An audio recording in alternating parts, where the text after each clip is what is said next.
And so my second part of the story, because this is not about framing the problem, but really telling you about the solution and where I think we need to go.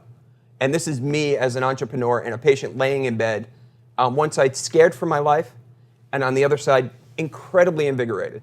The highs and lows and the manic depressive nature that I went through as I was sitting in the hospital, it's just fascinating. But there's something up here too. One of the things that I learned very quickly was, particularly with young children, people whisper around them. And kids know what's going on. So either you take control of your own story or your story takes control of you. And we asked my 3-year-old son what to name my cancer.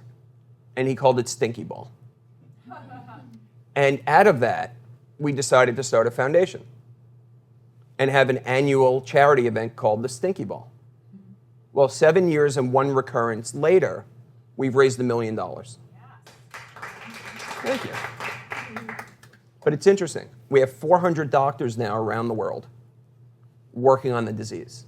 I have a full-time executive director, and there are fantastic things going on.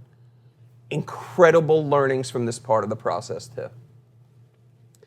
I was naive, as I am in everything I do, naive enough to think you should pull doctors together from around the world to let them meet and let them collaborate.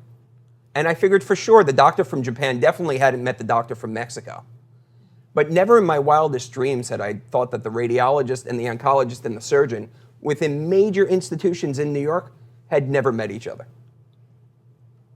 Medicine is just culturally siloed. And when you talk of integrative care, and the only person on the entire team who knows all the players is the patient, there's something wrong there. And you would sit with these doctors and their semantics and even the way they define the patient were different. So if I went to the oncologist, I was told one thing. If I went to the surgeon, I was told something else. All the same thing, mind you, but different vernacular. And so the Tower of Babel that exists within the system that is culturally ingrained, that you have to go back to the base of what we're trying to do here in healthcare to change, is really, really a monumental task.